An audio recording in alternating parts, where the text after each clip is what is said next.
weird fucking guys. You're doing a manly thing, and you're a fucking dork. I've got my lightsaber wearing my Pokemon hat today. Like, what the fuck is this shit? Wow, you're a real Renaissance man, you know that? Goddamn man-child. What a fucking dork. Yeah. But he's our dork.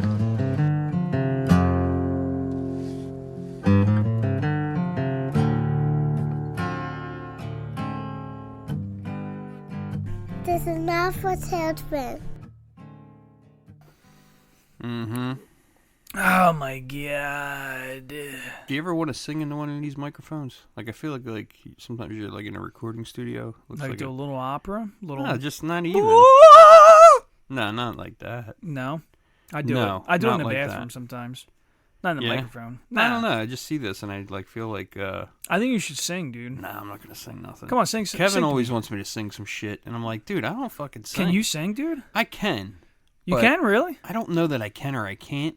But when like everybody tells me when I do sing, they're like, you can really carry a tune. Really? But I think you should do it, dude. I don't want to. It's dude. Hey, let's ask the audience. Let's get a poll of all fucking six of all our 5 dudes that listen to this show. Do you want John to sing? Hey Art, do you want to hear John sing? No, but Kevin's always like, dude, you should sing something over this, and I'm like, nah. To me, it's like dancing in front of somebody. You know what I mean? Like, yeah. It's weird, but I guess like people that do sing and stuff like that, they find value in that. They can separate themselves from it and just do it. So I mean, when I started podcasting, it was all about getting over my stage fright and telling jokes and shit in front of people. So I get like the interpersonal, like like the insecurity of it. The insecurity of it, yeah, man. Because it took so long to get comfortable hearing my own voice, which I think is the issue with singing on a mic. Right. Is you hear it you sounds can hear different, exactly what and it then sounds you're like. being overly analytical about what you're hearing. Yeah. You know. Nah, well, I think like but if you see like a lot of like comedians and stuff like that, they're all like dickheads. Not that they're dickheads, but they look like the kind of people that would be insecure. Like, look at like Patton Oswalt. I fucking hate Patton Oswalt. Do you really? It's so funny that you mentioned him right off the bat. I think he's funny as hell. His stand-up's I fucking great. hate Patton Oswalt. Really? Yeah, dude. Why? Because he's so left-leaning with his politics. Oh, yeah, I know. Then I get fucking... I kind of separate all that stuff. Yeah, but the moment he starts talking about politics on stage, he sounds like a fucking parrot for CNN. And it's like, dude, I don't want to hear it. I don't fucking care. Even like that John Oliver guy who's like super left-leaning, obviously. Anytime. But it's like... But the other thing about that stuff is I can easily separate myself, and I don't want to turn it into political. Sure. But like I could separate that from their talent because I feel like a lot of these like comedians that are doing that, like, all right, since Biden's been president, have you heard anything about that girl Samantha Bee? Who the fuck is that?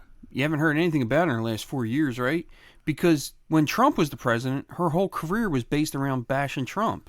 I don't even know who she is. She had like some show or some shit on TBS. She's like almost like a Daily Show type thing. Yeah. She might have even been from the Daily Show. I don't fucking know. Yeah. But all those guys that do that, with the exception of like, I don't know, like, but Jon Stewart, he's another one. Like, everything is political. I'm so burnt out. Yeah, I'm a little burnt out on the political commentary. So that's the part with comedy. So my wife and I did a date night last night. That's why we're doing this late recording, is because we stayed up late. And I'll tell you that story. But anyway, we were like, dude, what are we going to do? Like, we were trying to find a show at the Kimmel Center to go see. We were trying to look at some comedy acts in the area. And some of them, like, none of them were anything that we were, like, super excited about. You know? There was this one chick that's up in Philly right now. And, dude, I pulled up on her YouTube just to watch a couple clips to see, like, you know, what her material's about. And it was all, like, very, like, socially aware. And it just... Dude, if you're scared to tell a joke because you don't want to offend your audience, then it's like, I'm not doing this. It's hard to get into now. The point of being a comedian is to fuck with everybody and to say off-collar shit. Right. And so, like, anyway, we're supposed to be, I don't even know what the fuck we're talking about, but But Patton Oswalt. We're talking about and like anybody, how like a lot of comedians look like the kind of people that would be insecure doing anything. Yeah, well, and I think that there are a lot of comedians out there. I think that's a lot of the appeal of a lot of comedians. Like if you look at like that dude Stavi. You ever know Stavi, the big heavyset guy? He's like a Greek dude. But he's like a fucking demon, dude. Like everything, he's like so dastardly really? in everything that he says. And at the end of every fucking joke, he's like, he's a fucking jerk off. But he's fucking hilarious, you know? Yeah. Like I like that. He has like a podcast and shit. Really? You'd check him probably out. like him. Yeah, you'd be right up your alley, I think. But I'm surprised you don't like Patton Oswalt because some of his comedy is so funny. Dude, listen, there's a lot of talented comedians, and then the moment they start talking about political shit, they use it to their advantage to make a career move. Like there's a guy, Jim Jeffries, that was from Australia that I thought was fucking So now he's all political too? Yeah, dude. He I made haven't a seen him joke. in a few years. He made a fucking joke about guns and like how Americans love guns, which to me is like such a typical like dickhead view of like, I see what you guys do, and like it's like an outsider's perspective of why Americans love guns so much, and it's not even a funny joke anymore. Now it's just like, all right, dude, like 10 other fucking comedians said the same thing. It doesn't matter, but the leftist crowd, which are the more frequenters of comedy acts and like going out and seeing theater and stuff like that. So because the audience kind of likes hearing that material, his fucking ratings shot through the roof. That's and what then, I mean. It's like they use this political shit to kind of like well, it now becomes their career. Now you're famous. Now you're doing movies. Now you're doing little spots on TV shows. Maybe Daily Show will pick you up because you're a lefty and whatever. And it's like, yeah, I get it. Your career's doing great now. You're a fucking, 100 millionaire sitting here preaching about socialism, which is fucking comical to me, but whatever. But, dude, you were a talented fucking comedian. Yeah, why don't you just be a comedian? You know? Like to me, I guess like because we're '90s kids, I see you. I as don't a think fucking, it has that. I see you as a sellout. Remember we used to like be real concerned about. But I also think it's like it has a lot to do with our views on things too. Like I think both of us like love George Carlin. Yeah. Because George Carlin didn't give a fuck about either. Yeah. He just thought it was all bullshit. Dude, I was watching some. He just Rogan. observes it from the point that like I'm amused by everything, so I'm just going to talk about it all. Yeah. So that's kind of like where me and you are at. So nobody wants to talk about it, like really big anyway. But like, apparently, like towards the end, George Carlin was not doing so well, and he had a heart issue. Well, he was kind of broke also, and he was doing like acts down in fucking Las Vegas, and kind of just saying like crazy shit. And the one last joke that he said apparently was like, he was basically joking like about how many people, he said something about like how many people would it take, to get everybody to get along, and it was like right before 9/11 or something like that, like literally the day before. Yeah. And like everybody kind of just glazed over it like, oh no, he never said that. Oh yeah, he definitely said like, I don't give a fuck if they blow up a building, like really? Something crazy. Yeah. I don't remember the exact quote.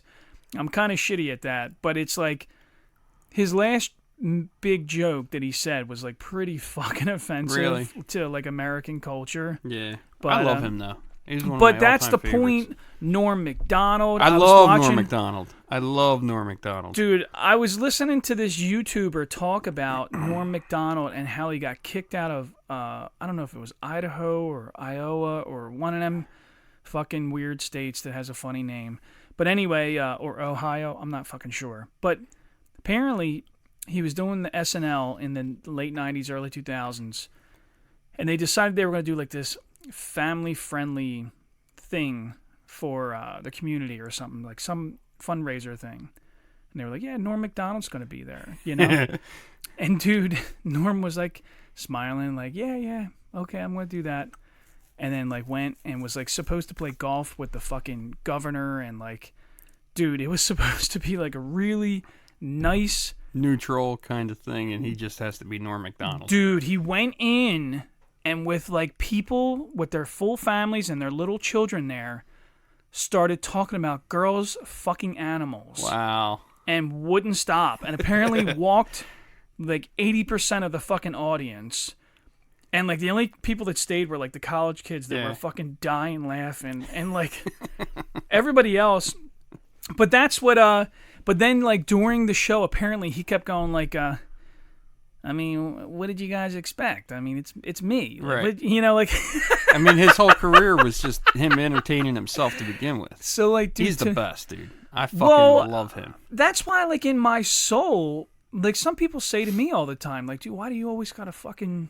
Like, my family's, like, number one on the fucking censorship list. Like, dude, my family's always like, why do you always got to take it, like, too far? And I'm like, I don't know. I think a good comedian...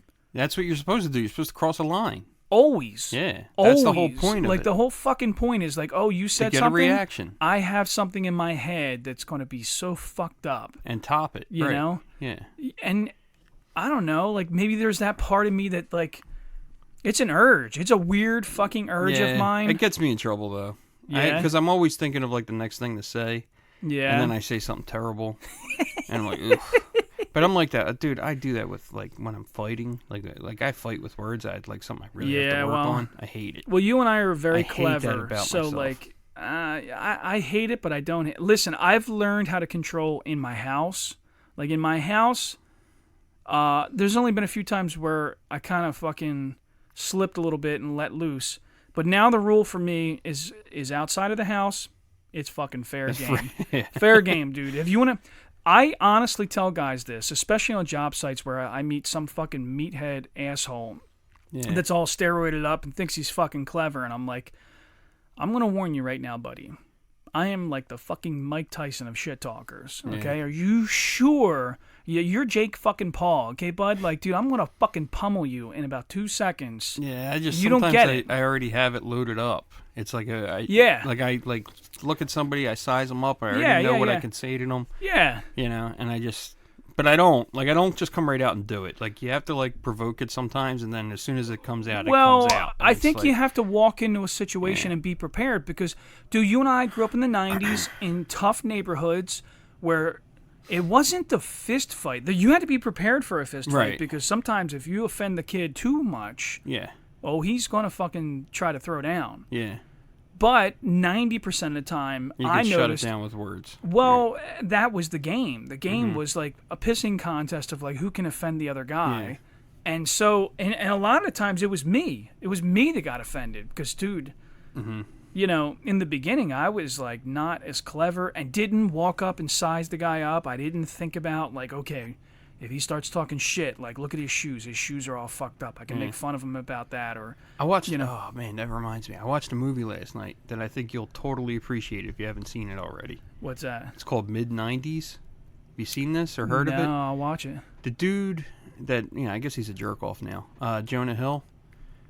Oh, well, you talking about... I thought he used to be the heavy guy and super bad, and then he lost a shit ton of weight. The skateboarding kids. Yeah, it's a movie about skateboarding kids. Yeah, so I did see that, yeah. You did see it? Yeah, it was good. You already saw it? So that came out in... Man, fuck you.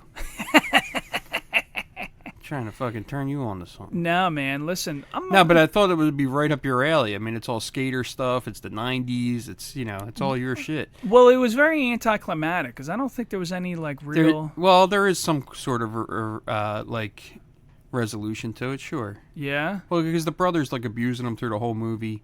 Yeah. And then at the end, after the accident or whatever, the brother's there to, like, be by his side and, like, realizes he's a jerk-off. And then, like, the mother who didn't want him hanging around with those kids, like, sees that the kids are devoted to him and are like, you want to go see them and all that shit. I don't remember that. I'm going to have to go That's watch... the end of the movie. I'm going to have to watch it again. Yeah. That's kind of the end of the movie is, like... Yeah. Kind of like, he, like, found some kind of, like... The kid had a fucking rough life at home with his brother and stuff, so... and then he finds some friends and, he does some, it's like a coming-of-age story, kind of. But it's kind of dark. Yeah, well... Really dark. I feel like nobody's doing that right now, though. Oh, I think there's plenty of it out there. Just not a lot of people get to see it. Well, that's the hard part. Yeah. Hollywood is taking the spotlight. A lot of stuff. And, everything's, a perfect cast. Because, I mean, like, that show, I don't even watch, like, Euphoria. I had to stop watching it after a couple episodes. It was, like, I got, like, it was unsettling to me. Really? It's like this show about, like, teenagers and stuff.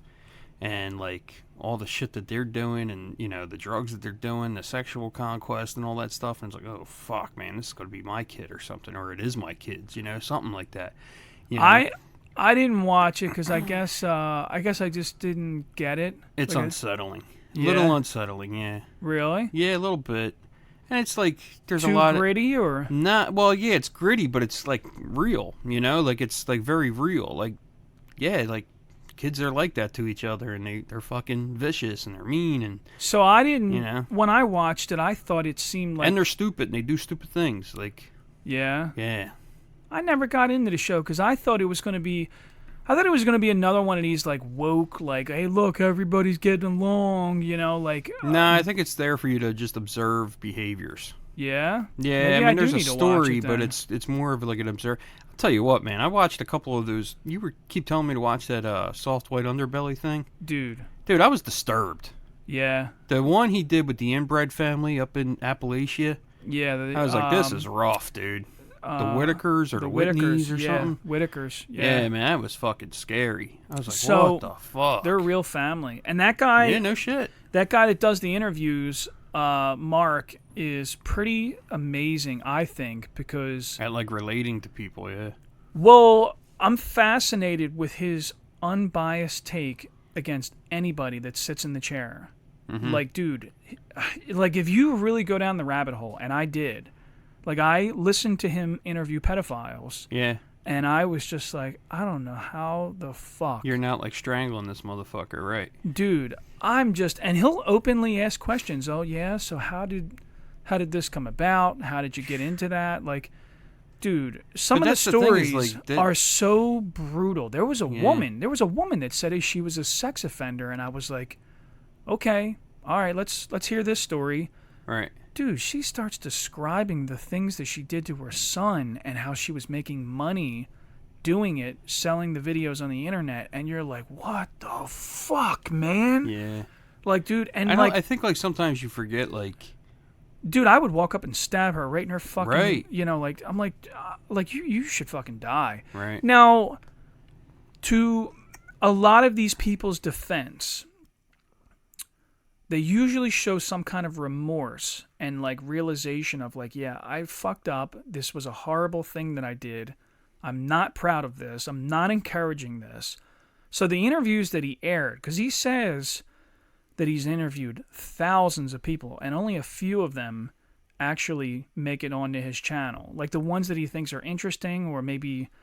Yeah. I never seen any videos of, like, sex offenders that just were like, yup, this is what I do. I fucking love it, and I'm not going to stop. Like, I never seen a guy say that. Maybe there are. I'm sure that there are creepy fucks that are just like, nope, this is what I do, But, dude, it's a pretty wild channel. Honestly... you got to kind of, like, go into it with a pretty strong constitution, though, because it's rough. So I've been thinking a lot lately about writing to him and seeing if maybe I could tell my story, Well, I've been thinking a lot lately about the idea of, like, becoming a tough guy in our neighborhood. Like, dude, I didn't start out as I don't think I'm a very tough guy, but I don't think people fuck with me either. Right. Like, dude, there's plenty of guys that can beat my ass retarded. But, like, me and a guy that you and I went to school with were talking the other day, and I said, listen, there's one guy on the internet, he's on Facebook, and he's always, like, he does MMA and, like, jiu-jitsu and all this other shit, and he's always talking about, like, how tough he is or whatever, and, like, me and him started laughing. I said, look, I gotta be honest. If you have to boast that much about how tough you are... You're not that tough.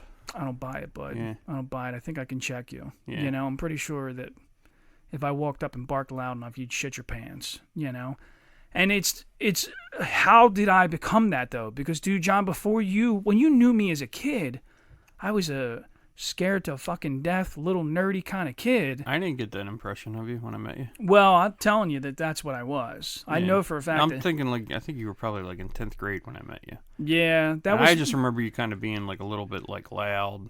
Really? Like, yeah, that was not, me. Not bad. No, like, listen, I'm not insulted. I think that was the overcompensation, though. If I was trying to get somebody's Like a little gruff. Yeah, you know, but if I was trying to wasn't- get well, attention, nothing. it was usually by I remember being... you like having like rollerblades in school and shit like that. Yeah, like shit like that. Nobody rollerblade. That's gay. Now you rollerbladed. You were a rollerblader. I know. Nah, I know. I don't think it's gay. No, it's. I'm just talking shit. I'm just using You know that what's word a gay? lot now. Butt sex with a dude. That's gay. I don't think so, man. No? I don't think so. It might be the manliest thing you can do. Listen, Didn't your I friend say think- that? Your friend said that on one of the episodes. That dude, Bill. Did Billy. Yeah, he said something like, I think that's probably the, or maybe he said it when we weren't recording. That's probably the manliest thing you could do is have sex with a man. I'm just saying, man. You know, I'm just saying. So, I got news for you. What's that? All right, so I know some guys. I know a guy that is doing like these B-rate horror movies. Yeah. And I was like, I saw him and I was like, hey, man, like if you're ever in need of like a weird, awkward little fat fucking idiot Irish guy in the background, like as an extra, you know, I would do that, dude. I went to film school. Yeah. And the guy was like, shit, yeah, dude. Nice. You want to fucking come be in this film? And I was like, Well, that's fun. well, you know, like I thought, like, You okay, can have I'll an just... IMDb page now. Dude, he showed me. He was like, look, we made you a page. And I was Oh, like, you're get on the it. fuck No out of shit. here. Nice. Good for you. I wanted it to say Yardbird Tuna, but Yeah. he put my name. He put Chris Hunter. So you but I want was to be Yardbird Tuna? Yeah. That's your stage name? That'll be my stage name. Yeah. But I never thought too hard about that. Actually, I have thought a little hard about it. Like, well, it's become like in the comedy of like anybody that knows me, it's like a running joke. They'll be like, "Yo, Yardbird," you know. So Right. like now it's a thing, you know. Now I mean, but Yardbird Tuna kind of rolls off the tongue a certain way. Like, it's cool. Dude, But, if like, I do stand-up think about comedy, that stuff, and that's- it's like, if I were to give myself a name, what name would I give myself? And then it's like, would I want to be known by that name? I would like, love to be known by this name. Like, yeah. the closest thing I have to that is, like, when I changed the spelling of my last name. But that's really just a combination of my name and a dog's name. Well, so I think for the idea of like protecting your family and not like Yeah. because you never know. That's always my thinking is like, what if this takes off? Right. Like, what if it really skyrockets? Because you never know. You might say the right fucking It joke. might be really at easy the to right- find Chris Hunter than it is to find Yardbird Tuna. It is. Yeah. You know, if you came to the Delaware County and you were just like, hey, man, we're looking for Chris Hunter, they'll be like the mechanic shop or the other guy. That's it. Right. You know? And then they'll be like, oh, Yardbird. Yeah, we know Yardbird. Yeah. You know? Mm-hmm. But anyway, so the guy said he wants me to be in the film, which I thought I was just going to be like an asshole in the background. But now he's like, no, man, we got like a couple speaking parts and some like, yeah. you know, and I was like, oh shit, I think I might have to take like an acting class or something. Nah. If you just chill out, you'll be fine. Yeah, so that's fun. I'm pretty excited about that. I It think goes it's back to the original conversation. Just like kind of like find some value in what he's doing and kind of separate yourself from it and just do it. well, you know, there's a part of me like, dude, I'll admit this that like I always think that you hear about these people and they're like, dude, my moment showed up. So I read the Will Smith book. You ever read that? It was I forget what it's called.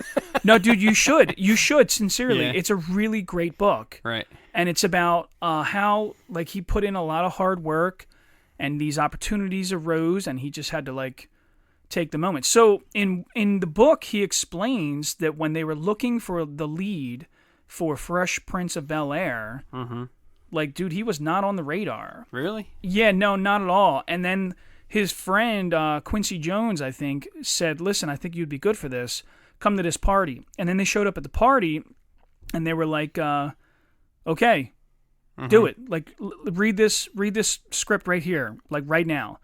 And he was like, no, you know, I need to practice. Let me think about it. Like, I can't do it right now. And he's like, okay, this is the deal. Like, when do you think you can do it? And the guy's like, Will Smith is like, well, you know, like maybe in a week or 2 weeks. And he's like, okay, in a week or 2 weeks. Okay, well, that guy's not going to be available in a week or 2 weeks. Right. Like, he's only available right fucking now. Right. So, I want to make sure I'm getting recorded. yeah, you're being recorded. You sound great. You All sound beautiful. You're a beautiful motherfucker, man. I know. So anyway, right. Will Smith is I already standing here. He's So he's standing here talking to this guy, and the guy's trying to coach him, and he says, "Listen, this is your fucking moment. You walk into the room in front of all those people that you're scared to death of, and you fucking do this right now, and maybe it'll be something. And it did. It turned into, like, it was the jumpstart of his whole fucking career. Yeah. So, like, to me, and it's funny because I told the guy, I said, oh, man, you know, like, I always wanted to try acting. I did, like, this little thing, this little short film in Philly, which, let me tell you about that in a minute. That's fucking hilarious. But gay community probably hates me for that one. But anyway, I've tried to do little like be an extra on films and stuff in the background, and I never. Yeah, I've tried doing voiceover stuff. Look, I got all the mics. I sit down here. I've read a few things. I've submitted it. Never gotten a call back or anything. So, like, there's a part of me that's like, damn, man, like, I guess it's not going to happen, you know? But you never know. Right. Like, this dude making this movie. Somebody might notice you and go, oh, who's that guy? You know? Or maybe just the film in general turns into, like, this occult following. Yeah, kind of like that Blair Witch Project. You never fucking know. Which you know? I thought was dog shit, but... Really? I loved it. I'm not a horror guy.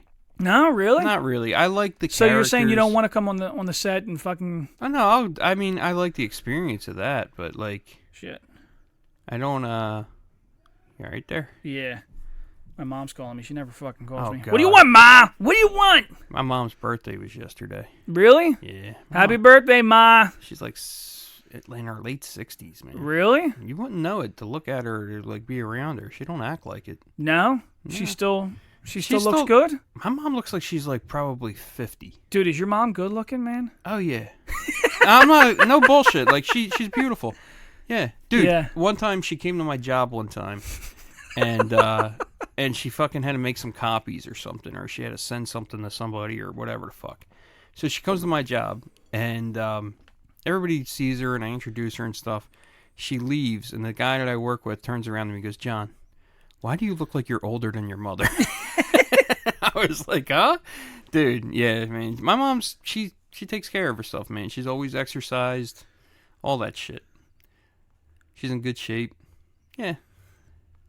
You all right there? Yeah, sorry, man. I'm listening. All right. I'm over here. My my mom wants to fucking text me and ask me questions while we're recording a goddamn episode. Mom! What are you doing? Mom! Meatloaf, Mom! Yeah, my mom's like, I think she's like 68. Really? Yeah. Yeah. 68. That's wild. Well, dude, so, you know, as a 40-year-old guy, like now, I'll admit that I'm looking at 60-year-old, like, women, and I'm like, I don't know, she's kind of fucking hot. Like... Oh, dude. Like, I don't know, like, dude, what about the chick, she's much older, but she's fucking, I like older women. Dude, Helen Mirren. Oh, yeah, she's pretty as hell. Oh, my yeah, she's fucking she's God, hot, yeah. dude. I would nurse her fucking bedpan. You know who else dude. I find really attractive? You know who Allison Janney is? No. I think she's fucking hot as shit, dude. Let's pull her up. Let's see what she looks like. She was in a movie recently, this movie called To Leslie. And she's got like the full-on gray long hair. She's fucking sexy as shit, Leslie? bro. Yes, What's her Leslie's name? actually pretty good. You would like it. Allison Janney. Oh, she popped right up. She's in everything. She's in a lot this of shit. lady. Yeah, she's a good-looking girl. Yeah? Yeah. She's a little... Don't give me that bullshit, dude. Nah, she's a little... She ain't making it the last call. She winks at you in a bar, you're taking her home. End of story. She's fucking hot. Yeah? Yeah. She's played in... she's in a lot of shit. She plays in a lot of comedies and stuff. I've seen her in... She's in everything. Yeah. Yeah, that's funny. She's like dog shit. She's everywhere. All right, so listen. Let me go back to the... I don't know. What are we getting? The horror movie? Well, so, dude, I tried to be an extra. So I got a call to be an extra on this short film up in Philly. And they were like, hey, man, we need you to be a protester for a transsexual person reading books to children, like outside of this library. You're like, I could do that. No, man, listen, I have no qualms. I know you don't. I know. I mean, listen, I think dressing like a stripper and reading to children is fucked up. Yeah, but yeah. Dude, just like don't be provocative. Right, Like, to kids. Right. You know, they can't process it. Dude, just if you want to dress like a woman, I don't fucking care. But don't have like your balls hanging out the bottom of your miniskirt, you know. Anyway, so listen to this. So they're like, all right, listen, you're going to be one of the protesters standing outside. And I'm like, in my head the whole time I'm thinking, yep, I probably look like one of these fucking assholes, huh? And like all the other real extras that actually like are paid people that do this kind of for a living, they're all like nice people that don't really look like Yeah, they have to like make themselves look like it. You know, AR-15 toting fucking morons. I'm the only one that looks pretty authentic, you know? And the whole time I just kept thinking like, all right, you can't look too realistic here. Like No, I mean that's the point. Be as realistic as possible. Nope. Let me explain. Yeah. So every time when they hit, action, they're like, all right, cheer, yell, like, say stuff, whatever. So then we do this for like maybe 2 hours. And then towards the end, the guy goes, okay, listen, the director goes, hey, all right, listen, we need isolated audio tracks of individual people yelling specific things to lay over the audio. Right. There's no video. We're just going to record audio right now. But we need one person to yell, God hates fags. Right. And nobody wanted to do it? Everybody's looking down at the ground like, yep, no You're fucking acting. One. No way. Not doing this. Oh, that's stupid. So, like, after a couple seconds, I'm just like, I'll do it. all right, I guess I'll do it, And, like... It's in a movie. Well, dude, listen to this. I swear to God, dude. So the guy says, all right, well, we, like, really need you to, like, fucking scream it. Right. And, like, we're on Broad Street in South Philly, and I'm just like, okay, fuck it. This is what we're doing. So I do. I fucking did it twice. Right. And after I'm done, I'm like, all right, is that good? Like, like, I don't know. Is I that don't okay? understand somebody that wouldn't do it. So for the sake of like, well, dude, everybody's so like touchy about shit nowadays. So listen fuck to this. that. I was like, so that the whole point is, so they made me fill out a piece of paper with some information. They're like, all right, we'll send you a check for $100 or whatever for fucking doing this. And then nothing arrived, no letter, no nothing. And I'm just like, damn, they kind of like kept $100. Not that I fucking care, but like, I'm like, all right, whatever happened with that? So I look up the film to see like, to watch it, to see like what, how did it come out? And it wasn't bad, but they definitely cut me out. And I'm like, all right, well that's, I guess they decided to go a different route. That's fine. And then I'm watching the credits and my name's not in there either. And I'm like, you motherfuckers, man. Like, wow. I think I was too authentic. Oh, I really bullshit. think that Fuck I looked that. too much like a homophobe, So they Right. were like, yeah, can't have that guy in there, Yeah. I don't know. But then, like, I kind of looked at their content, and a lot of their content was very woke, left-leaning, and I was like, these people wanted nothing to do with me. They probably, like, wish they could have just told me to go home, Like, that makes no sense. I don't know. But that's the whole point of, like, I don't know, man. Like, the portrayal of something has to be authentic. So what's funny to me, because I agree, like so in the story, there's a trans person reading books to children, and then there's an active shooter that comes into the library, and the whole point of this story is the trans person is hiding behind a bookshelf with the son of the active shooter who's walking around with an AR-15. Now this scene is pretty touchy, and it's like the kid asks him, "Are you a fag?" and like it, dude, it kind of like, it was like a painful thing to watch because you're thinking like, dude, this is such an innocent little kid saying something like that. That's pretty like vile, But I will say, like, as a critic, like the shooter guy that they had walking around, it didn't look believable. Like honestly, yeah. I'm just saying. I will say this. I think you should have hired me to be the fucking active shooter. I look unhinged. I could have done a better job of fucking walking around and looking pissed off and fucking and like, I don't know. I think it came off a little hokey. Like it didn't look authentic. I mean, the scene between the trans person and the child was touching. It was, but I think there's some other things that I would have done differently. But I also think that this is the problem with trying to push propaganda and teach, like, oh, I'm going to make this film and it's gonna educate the masses. Like, dude, who the fuck are you? You know, like. Anyway. Dude, I saw some shit last night. Somebody on my Instagram feed. Yeah. He always is posting some crazy shit. Like, I think he's like a wannabe journalist or some shit. Okay. But it's like, I feel like you get followers because you post a lot of fucked up stuff. Okay. But like, he posted, there was like a shooting last night in Moscow. He had all this footage of it. It was just like, oh man, like it's just like that shit breaks my heart. Well, some people will step on bodies just to try to get a little fame. You know, it's just crazy. I think it's mind blowing to me that like. I just mean the whole act of like, I just don't understand how people are that full of hate and rage and all this stuff that they would want to do that. I think this is a crazy world we're in right now. Definitely is very. So there's a documentary on TV right now called "Quiet on the Set" or something like that. I just watched it. Yeah, really. I've been watching a lot of stuff lately. Yeah, so I watched Quiet on the Set. I never knew that about the head of the class dude. Do you remember the show Head of the Class? No. Well, he's the guy, Dan Schneider. Yeah. He's the guy in the Quiet on the Set. He's the producer. He used to be on a show called Head of the Class. Oh, in yeah? the 80s, yeah. With, like, I don't know who the actor is, but he played Dr. Johnny Fever on WKRP. He was the teacher. And then after that, it was Billy Connolly who was the teacher on the show. But he's like a pedophile or something? I don't know that he's necessarily like a... I don't know. I mean, it kind of, like, was very vague in describing him as such. They just kind of sold him as being, like, a creep.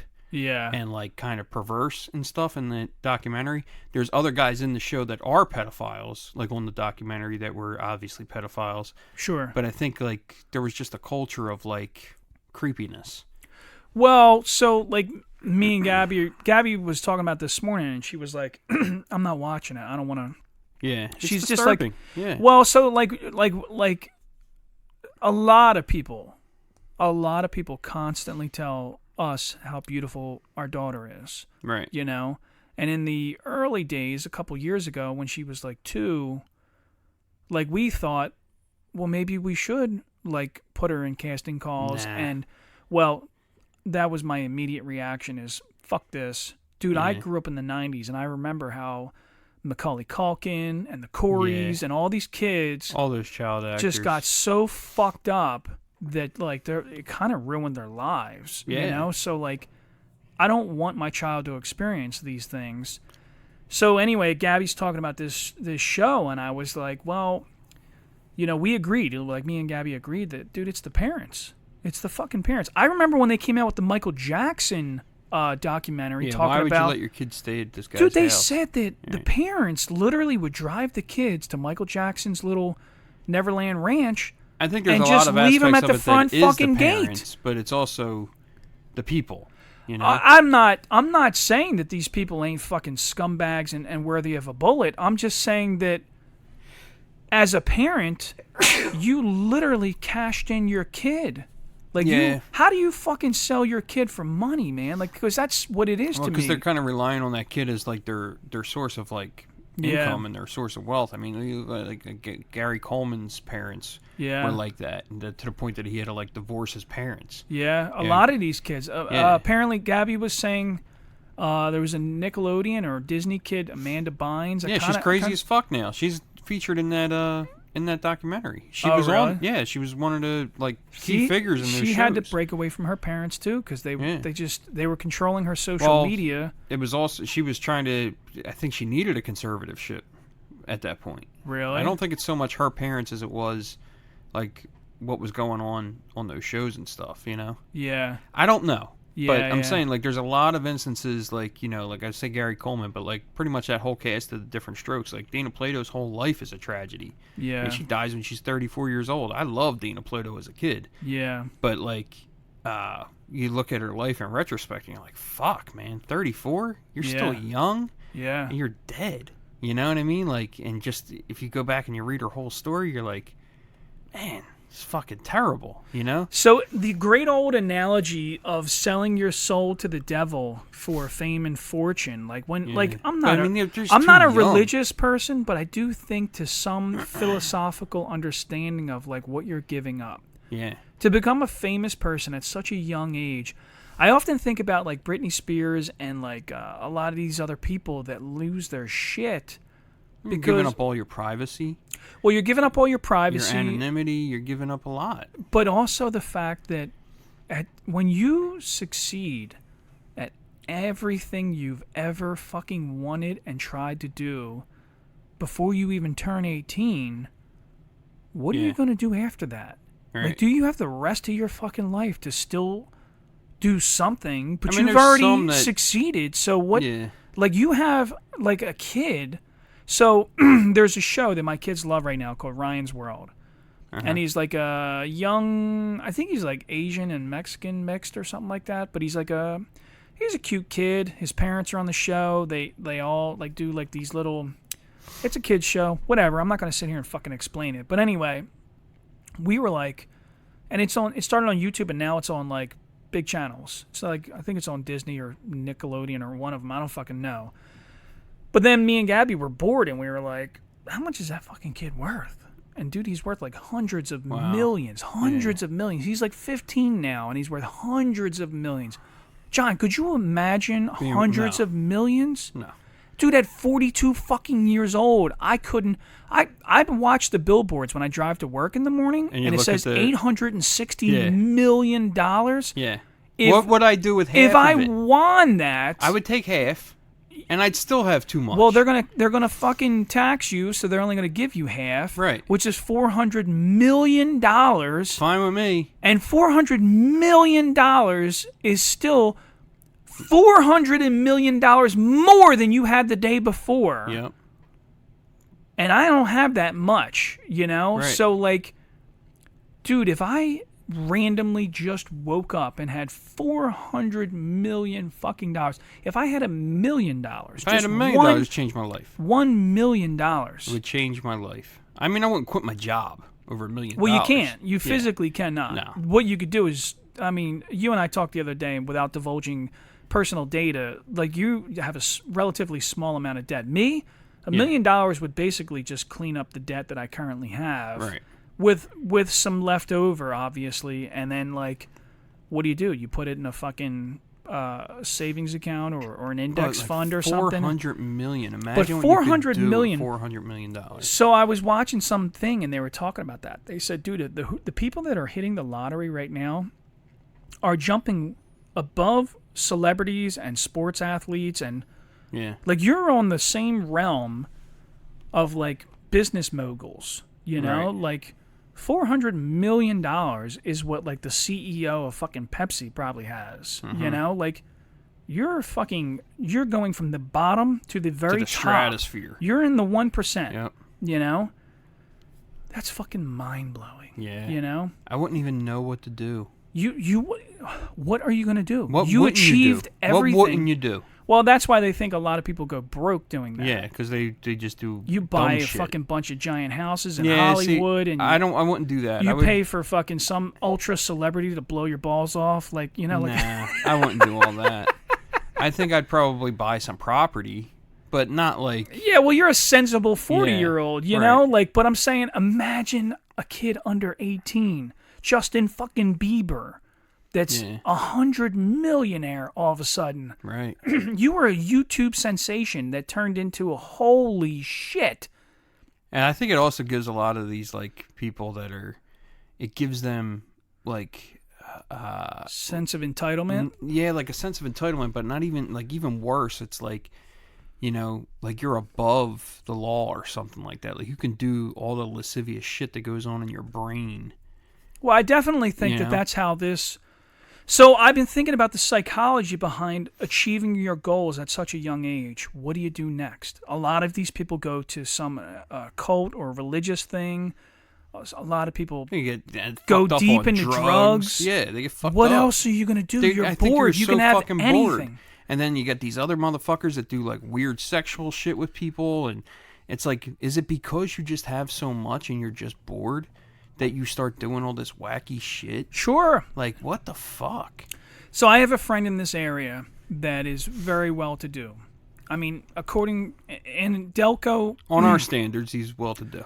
Very well-to-do. Right. You know, very well. And he's a little bit older, no children, And I was talking to him the other day, and he's just like, he said he was scared because he went to the doctors. He hurt his back, and he's like, the doctors kept trying to push pain meds on him. And he's like, no, I don't want no fucking pain meds. And the doctor's like, well, what are you, like an addict or something? And the guy goes, I don't fucking know. I don't fucking know. I own like hundreds of cars because fuck it, I can. I own property all across this county. You don't want to open that door He's like, to find out. I can buy anything I want at any fucking moment. I'm telling you right now that I have enough money that if I tasted that and I really liked it, I can get more of it instantly. Yeah. It would not be a problem. And then I could ruin my whole fucking life.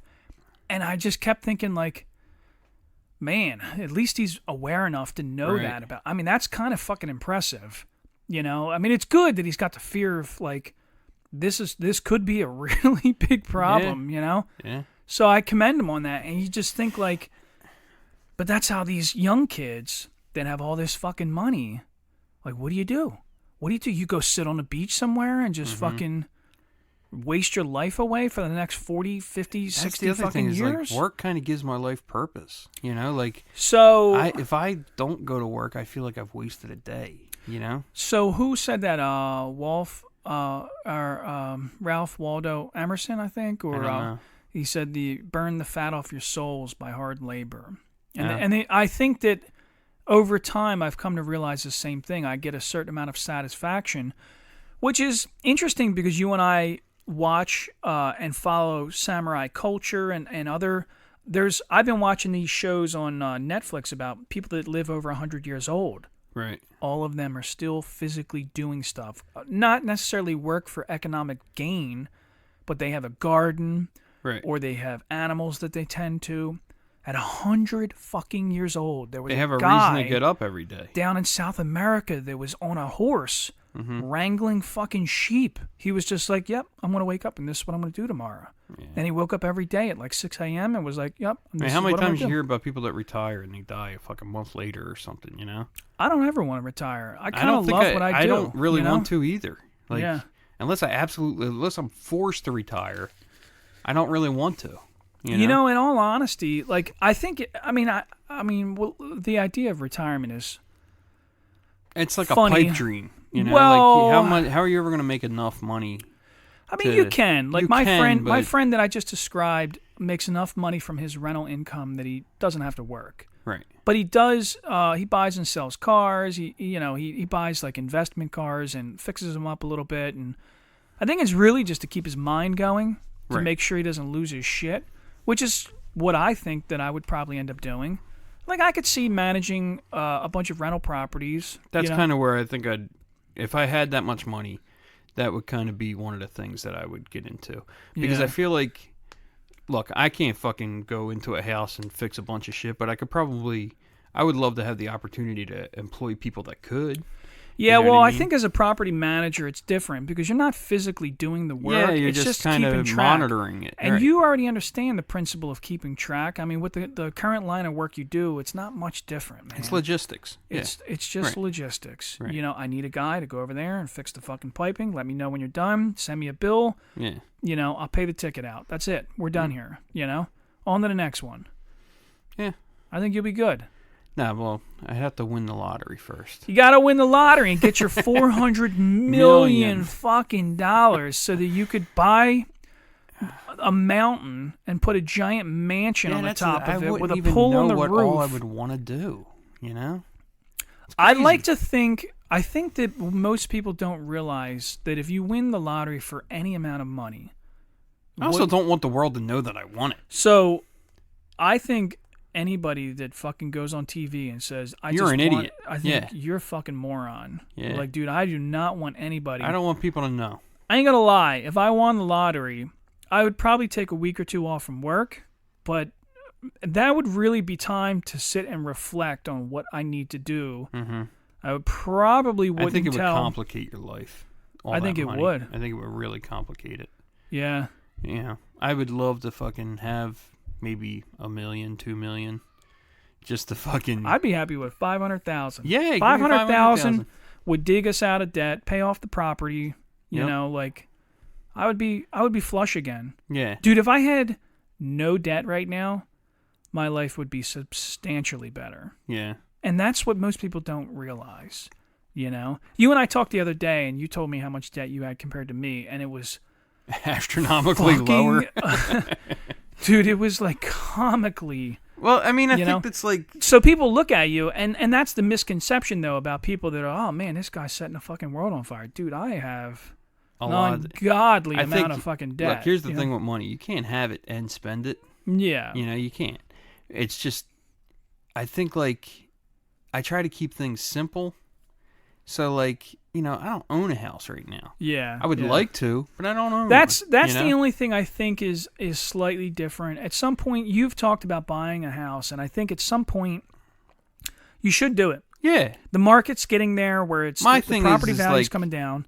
At my age, you know, God forbid, you know, I'm gone in the next 15 years, like the history of most of the males in my family. Yeah, okay? But that doesn't... But that's not necessarily what will happen. But I would like to be able to leave a house for my daughter. Yeah. To do what she pleases with it, whether she wants to live in it, she wants to sell it, whatever. So I didn't think about this until somebody explained it to me, and they're like, listen, typically you own property for 10 or 15 years, and then you sell. Right. In that time, the reason the companies don't mind giving a 60-year-old person a mortgage is because they know that in at least 10 years, the value of the property is going to go up. Mm-hmm. And even if they take the property back, they're going to gain money by reselling it. And you, as an investor buying your house, should think the same way. Even though your note is for 30 years, right? You're not going to own it for 30 years. You probably won't. Even if I decided 20 years from now, this house that we're in right now, like, okay, 20 years from now, we're going to cash this thing out and buy something else. By then, it will probably, the way things are going right now, have doubled in value. Right. And so the mortgage is going to be like almost comical how small it is compared to what it is worth, you know? Yeah. And if that's the equation you're going by, then it's a win. Because even if you pass away still owing money on the mortgage and your kids are like, okay, fuck it, we're going to sell this thing, then they'll make money. Right. You know? That's kind of my idea here is like, when I'm gone, I want my biggest fucking thing in life is to just do something different than my dad did. Sure. Because my dad was a great fucking dad, like when he was here. Right. Great provider, great, you know. Sure. Great. Yeah. But when he died, there was nothing. Well, I think there was no insurance policies, there was no, you know, property, things like that. So it was like he was kind of an eccentric guy in that regard, like as far as the way he lived and stuff like that, but you got to think about your kids when you're gone. Like that's my biggest fear in life is like I'm not going to be around to have a hand in anything that my kids do, their decisions, nothing. Yeah. And the only thing I can do is make sure you have something to fall on, you know, like sure, you know. So I have a few insurance policies. I have, you know, and I want to have some property to say like this is yours. Yeah. Do what you need to do with it, you know. Yeah. And you'll get there. Yeah. You know? I need some assets. You need some assets. Right. Assets. Yeah. You'll get there, man. Yeah. Man, this is like a weird fucking episode. Yeah, dude. well, dude, they're all weird. We're weird people. We're 40-year-old guys that talk about 40-year-old shit that, like, you know. Yeah. You know. I feel like I don't even know if we should talk about it on the air though. Oh, we should then. We should. No, I feel those gays. Those gays are fucking everything it's up. Not that. I think it's like we go from like. I know. I just had to say something so fucked up that it's like, somebody will cringe, being like, "Oh my god!" It's like if you buy an album, right? And there's like 4 good songs on it. Yeah. But there's 12 songs on the album. Yeah. So like we have like these episodes that are fucking like monumental. Yeah. They're great. Like the episode with Kevin was great. Well, this is a filler episode. You know, no, it's not that it's filler. You stop along. This is the majority of our show is me and you. Yeah. You know what I mean? So it's like. I think like maybe like some people will go like, oh, I listened to that one with so and so on, and I'll listen the next week, and then next week it's like, you know, a political one where it's like I'm afraid people get stressed out. Listening to that kind of stuff. I think even our take on the political stuff is I think it's like so middle of the road that I think people are just like they'll glaze over it even if they don't like our political views. Yeah. I think they'll glaze over and just go, all right, whatever. That's I feel at like least the they didn't premise of lean it is one just way or like- the other. At least we weren't like Trump is the best. He's gonna fix everything, dude. Fuck Biden. Yeah, I fuck would Joe hate to sit Biden. here Let's and do go, that. Brandon. You know what I need is I wouldn't another wanna- AR-15 sticker on the back of my fucking truck. You I know? wouldn't want to like sit here and make that the whole premise of our show is to talk about something like that to be so aligned with one thing. Yeah. You know, like I feel like even like in the middle of the road, being the middle of the road, it's like people might listen and be like, these guys are so fucking disgruntled. They hate this and they hate that. Yeah. And like people are very like strongly aligned one way or another. Well, so, so I do think, you know what's funny is I follow this guy. There's a guy on Instagram who has a huge following. And he's just a guy that takes old rusty cars and fixes them up and makes them good looking again.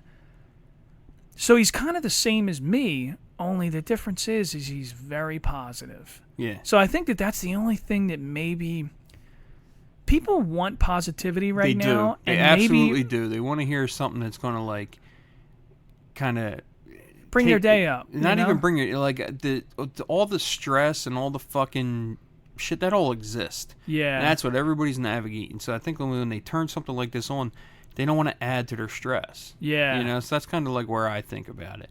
So I think like even like if the political discussion is even in their ball court or not, it's still going to stress them out because it's something they feel strongly about. Well, that being said, regard. if we're going to do a positive message, let me just state this. Don't worry, guys. Don't worry. The next president is definitely going to fix it. No matter who it is. Dude, I don't understand how anybody could vote for either one. I really don't.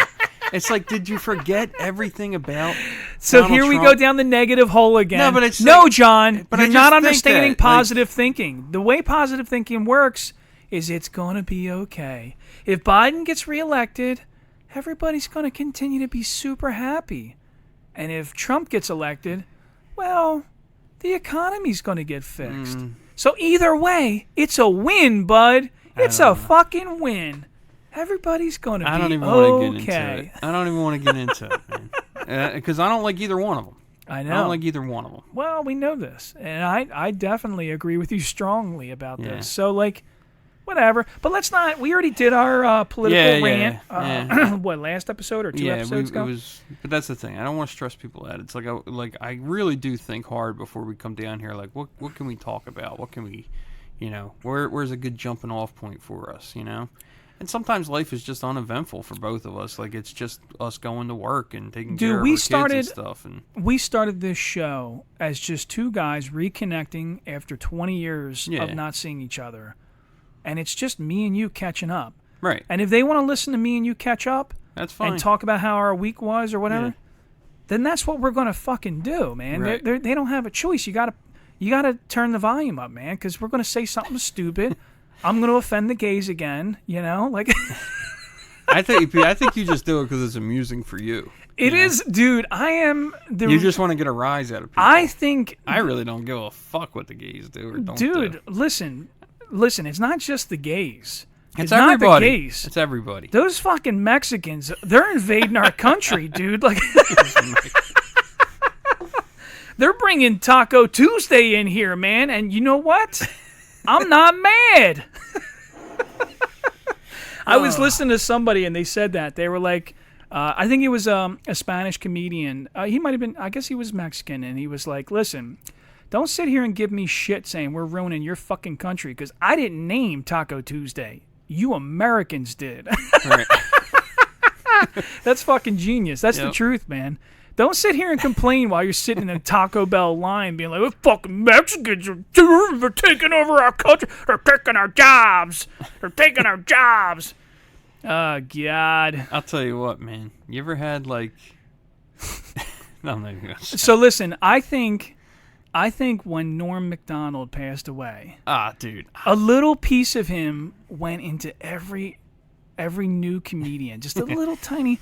And I've always appreciated a person... Love him. I love Norm MacDonald. Dude, anybody that's willing to say something fucked up just to look around the room and see. So listen, the other day on Wednesday evenings, my daughter has dance class, and I have to sit in this little waiting area with a bunch of fucking moms. Right. And I have no clue who any of them are. Some of them might be really nice people. Some of them might be leftist. Some of them might be right-leaning. Nobody talks to anybody because we're all sitting here either looking at the monitor where our kids are dancing at in another room or playing on our fucking phones. Right. So the woman next to me, Christopher's with me. He's raising hell. He's playing. He's just being a little boy, whatever. And somebody said something. A friend of mine sat down next to me that I know. And she's like, oh, man, is that Genevieve? So I look up and I see Genevieve is just like fucking off, like not paying attention to what the instructors are saying. And I was like, and they like, some of the other moms kind of look up like, what's going on? And I was just like, man, I didn't beat her enough this week. I didn't beat the shit out of that kid. I'm going to have to take her home and whoop her ass, like.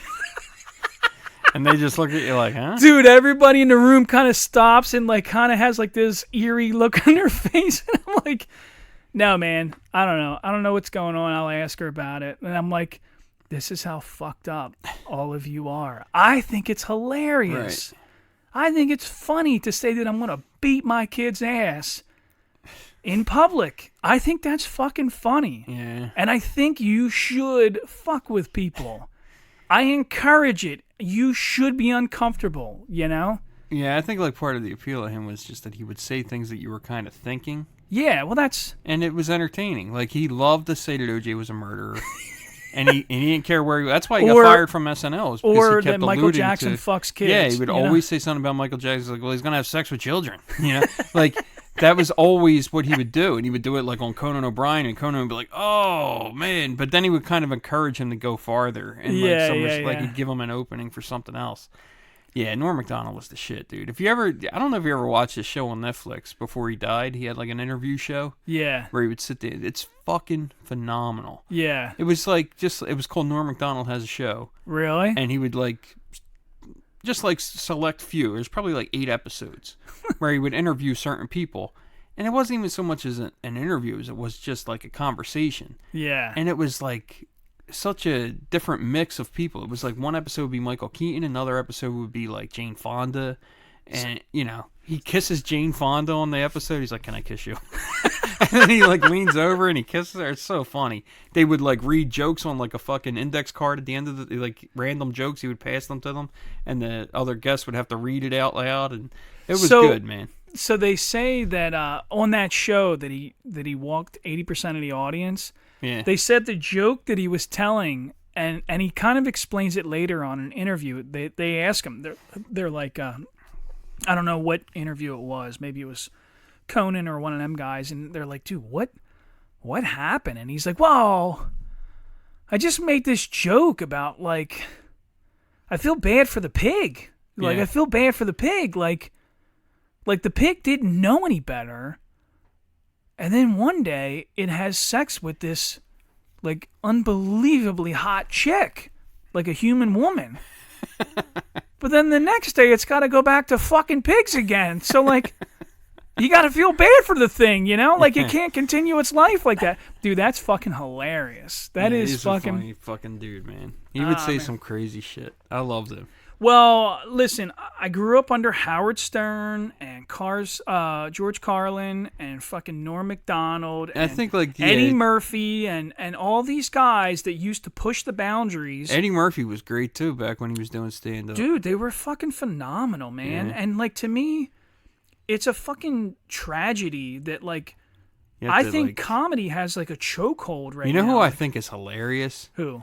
This guy Peter Ravello. Yeah? He is fucking funny, man. I'm going to look him up. Yeah. He's funny as shit. And I don't know how well known he is, but I laugh my ass off at this fucking guy. And he says, like, jokes that me and you like. Yeah. Like, like, he'll say, like, these, like, he does this thing where he's, like, the creepy uncle at Christmas or whatever. And he'll say all these fucking jokes, like, in the character of the uncle or whatever. He's like, what does the black firefighter say? Where the hose at? Where the hose at? Like, just like stupid shit like that. It's like it's like right along the lines of like, being borderline offensive, but like I can't help but laugh at it kind of thing. Dude, I think that's good, what we need as a nation. Yeah, the moment to laugh at some shit. Listen, I think that me and I'm a nobody. Nobody's even paying attention to me. But like comedians are starting to make like little jokes at the gay community because it's time to like heal. It's time to laugh at your absurdity. Nobody is attacking you. This is not an attack. The moment you can laugh at yourself and go, okay, yeah, that is a little ridiculous, then we'll all heal and we'll all get along. I think the problem really is like... Let's be honest. We all know that white guys are the real bad guys in movies. We know this. Yeah. Stop getting offended by a fucking white supremacist dude. Like, you're the bad guy right now. White dudes now are like black dudes in the 80s. We're the bad guys, man. Yeah. I see a group of fucking white kids, and I get nervous. Like, your son hanging around with a bunch of jerk-offs with pickup trucks, I'm like, dude, that's a bad crowd right there. Dude, I watched this whole documentary yesterday, like a 3-part documentary about this guy in Boston. It was called Murder in Boston. Okay. But it was like in 1990, I think it was, like, or 1989 that it happened. So, like, the climate was different. Like, the racial climate was... Like, it was like, bad. it was kind of like where I grew up. Like, the racial climate in my neighborhood was rough. Eddystone and Chester were pretty bad, man. There was a hard fucking line. Well, that's kind of how this is. And it's like, they kind of... So, this guy calls 911 and he says, you know, me and my wife have been shot. We're, you know, and he can't really recall where he is or anything like that. He's like, I've been shot, my wife's shot, she's shot in the head. All this stuff. So the wife's dead. He's sitting there. He's got like a bullet hole in his like abdomen, and like as they investigate her, he says in the ambulance a black guy did it. Oh, okay. You know, and he was wearing a tracksuit. So very like vague general description of like a black guy. Yeah, I mean, there's a lot of them. You know, exactly. In the That's 80s my point. and 90s. So he's like he's wearing a tracksuit. He's a black guy. Blah blah blah. So you know them black guys. They do bad shit. This is the whole point of the documentary. It wasn't a black guy. It was him. Yeah. So, but basically how they just the racial divide over this case, and there's black guys on it. We're like, listen, the woman was pregnant too when she dies. Listen, there's a lot of shit that goes on, and people do fucked up things, and you know, but there's rules too. There's like unwritten rules to stuff. You don't kill a pregnant woman. Yeah. You know what I mean? Like that's not something that would happen. Yeah. So like these guys, like street guys, were saying like that doesn't happen. Yeah. You know? So like as they uncover further and further, they start to realize this is the guy that did it. He did it himself. Sure. You know, and then he ends up throwing himself off a bridge. But there's like people in the black community whose lives have been destroyed. Sure. Over this thing, you know, because of this accusation that a black guy did it. Yeah. So like one guy goes to prison and he's scared for his life because he knows like I'm gonna get killed in here. They think I killed a fucking pregnant woman. Yeah. And I didn't. You know? Yeah. It's a serious thing. So he gets out of there and you know he walks away unscathed. With this other guy, he gets but arrested maybe not, for it. Because even if he did a little bit of time in the holding tank or like a local jail, right? Dude, it's still close enough. There's guys in there that'll fuck you up and rape you and hurt you, like you know. But either way, so these kids are sitting around talking, and this guy was like the badass of the fucking neighborhood. This dude, and these kids are sitting around talking, and however, it's like this whisper down the lane thing that you know my uncle did it. And, you know, another kid goes home and goes, well, he told me he did it. And that guy never said he did anything. He wasn't even there for the conversation. Yeah. So they think that, you know, so they interrogate these kids to the point that, you know, they're threatening the kids saying, this is what we want you to say type of shit. Sure. And this guy basically gets framed for something he had nothing to do with. Damn.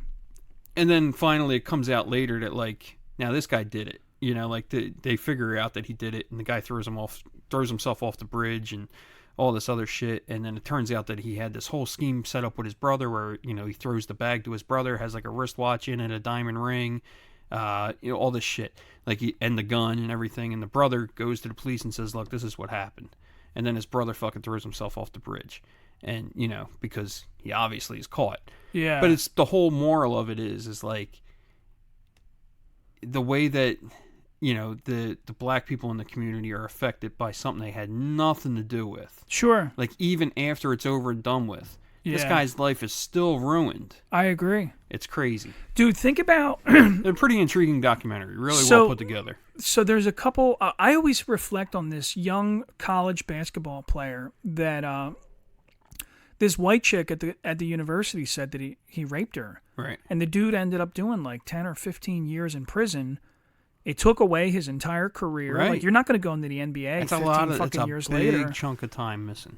So, like, he eventually got a lawsuit and did, like, win some money, but it's like, dude, you stole 15 fucking years from that guy. Of his life, his one life. Like, what if he would have met a woman and had children and, like, raised a family, but he didn't get that opportunity because you just lied. Mm-hmm. Like, I think that is, like, the most despicable kind of person, you know?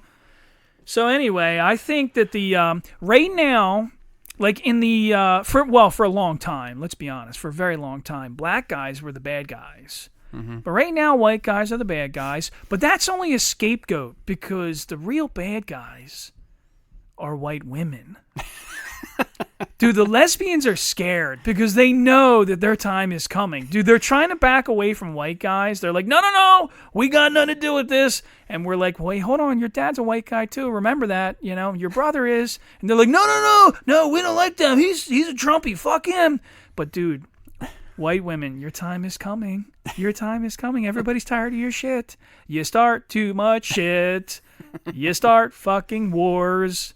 People die. I think a lot of it is just this social media. Yeah, like it's well, your access to I know. social I'm just media. talking shit right now. But I know, but I think. But there is a running, like so. My wife, and I sometimes joke because they say in the black community sometimes they say that the tears of a white woman could like ruin a. Oh yeah. That's true. So on a smaller microcosm, when my wife and I met, she was the only black girl working in the salon where she was at, and somebody that we know accused her of threatening her and was like crying in front of the manager, and they fired my wife. Wow. And my wife was like, dude, see, it's kind of true. Like, they didn't even ask me. They didn't even like fucking question this. They were like, oh yeah, clearly you're a threatening, scary person, little Gabby, you know? So I watched a whole documentary about that Stormy Daniels too. Stormy Daniels? The girl that, the porn actress who supposedly signed an NDA with Trump. Trump had slept with her, and he paid her like $130,000 to keep it quiet or some shit. But I watched a whole man, her life just got turned upside down by that shit. Really? You know, death threats from all these crazy right-wing motherfuckers. And, sure. You know, and I'm not like, you know. Yeah. I'm not sitting here saying like. Trump's great. No, he's going to fix everything. He's going to fix the economy. It has nothing to do with Trump. It has to do with the people that fucking are like hardcore extremists over Trump. Yeah. Like, what the fuck? Like, dude. This is a guy who like, dude, I think of Donald Trump and he's like Vince McMahon. You know who Vince McMahon is, the wrestling guy? Yeah. That's who Donald Trump is to me. He's a fucking promoter. He's comical. So listen to this. You want to hear a great one, dude? This Vince recently. McMahon's another one has too much money. Fucking shits on some girl's head. Like, really? Yeah, dude, you gotta read this shit. Crazy shit. He shit on a girl's head? He had to step away from his company altogether because of this shit, like this sex scandal. 67-page affidavit about how he fucking sex trafficked one of his employees and all this other shit, and you know, all this lascivious stuff that he did to her. How do you sex traffic? Like, how did Well, like he was like kind of like pimping her out to other people within the company. Really? Yeah, it's crazy. Wow. Crazy shit. I've never read anything like, I mean, I have, but not what I was expecting. You know? Interesting. Yeah. Took a shit on her. Like, what the fuck, dude? That's how he gets his dick hard. But that's what I'm saying. Like, you got too much money to be, you know, like, how are you getting this bored? So listen. You're an ugly ass old man. Dude. You got a hot ass chick that's willing to sleep with you. Well, you got a shit on her? It's because people have too much money. And other people prop that person up and think that he's the greatest. So you get this God complex. So let me tell you about a Trumpy that I recently encountered who I didn't even know. So I had this International Harvester Scout. It's a 1969. It looks like it kind of looks like the original Broncos from the 60s. Mm-hmm. Very square looking, little off-road truck. I saw you posted something about Well, I'm saying this for the audience that doesn't know what these things are. It's a little tiny. I already know what the Scout. So I had this thing for sale, and all week long I'm getting lots of messages. So this one fucking guy messages me, and he's like, hey, I can, first of all, right off the bat, he tries to offer me less money. And I'm like, I'm getting too much action on this post. So, like, no, I'm not interested in taking less money.